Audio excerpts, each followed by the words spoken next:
Saudari dan saudari yang terkasih,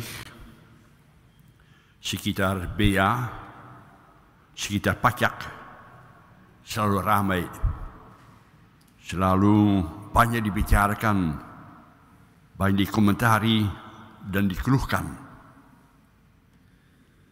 Hampir semua orang tidak rela membayar pajak sesuai dengan tagihan. Alasannya macam-macam. Ada yang ragu-ragu, kalau saya membayar pajak, apakah itu akan sampai kepada tujuan yang seharusnya atau hilang di kantong yang salah. Nggak rela. Ada orang yang protes, tagihan pajak terlalu tinggi. Maka terjadi penyelidikan, terjadi pembicaraan, terjadi kong kali kong, akhir ngalah bayar. Ada orang yang mengatakan, saya bersedia membayar pajak, sudah sewajarnya. Asal berguna bagi negara saya. Asal tujuannya jelas. Asal diinvestasikan di tempat yang benar. Sekitar pajak, orang seringkali keberatan, tawar-menawar, atau mencoba menghindarinya. Beda dengan Yesus. Ketika Yesus melalui Petrus dituduh bahwa dia masuk hutang pajak untuk bait suci.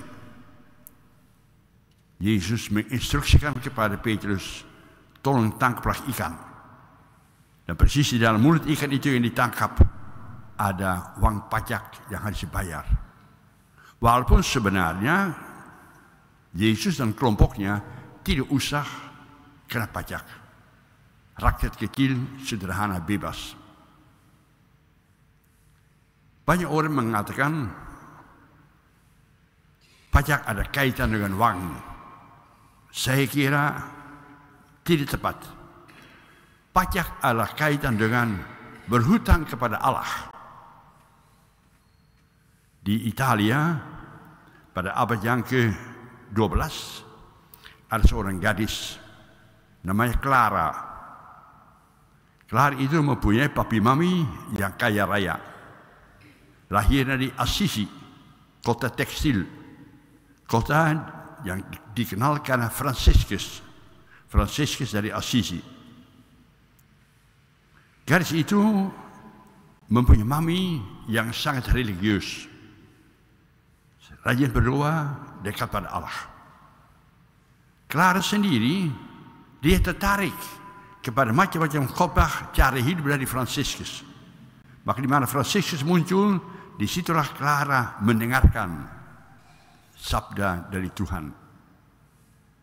Dan akhirnya Clara itu mengatakan, saya sebenarnya mau mempersembahkan, mau membayar pajak saya, hutang saya kepada Tuhan yang begitu baik kepada keluarga saya. Saya mau menjadi seorang suster. Mau hidup sederhana, miskin, seluruh hidup saya. Pajak kepada Allah. Papinya mendengar ceritanya, keberatan. Jangan sampai di keluarga saya ada yang mau menjadi suster. Bekerja, cari uang, cari rezeki. Maminya diam sedikit-sedikit mendoakan anaknya. Karena Clara itu mendesak pada Franciscus membawa dia ke suatu biar yang agak jauh, tersembunyi. Mudah-mudahan tidak akan ditangkap oleh ayahnya. Tapi ayahnya kirim pembantu kemana-mana saja. Semua biara-biara diperiksa, ada Clara enggak? Enggak ada. Akhirnya Clara diketemukan. Suruh pulang. Tapi bagaimanapun juga ayah berjuang, suruh dia bertobat. Clara itu sudah jatuh cinta pada Tuhan. Saya mempunyai hutang, mau bayar pajak kepada Tuhan. Seluruh hidup saya dalam kemiskinan. Apalagi ketika adiknya, Agnes juga mau ikut. Saya juga mau menjadi suster. Saya juga mau menjadi orang miskin. Dan berapa teman sekampung, sekota ikut sama dia. Maka Franciscus itu hatinya tergerak. Membeli suatu rumah yang sederhana, dirombak menjadi biara.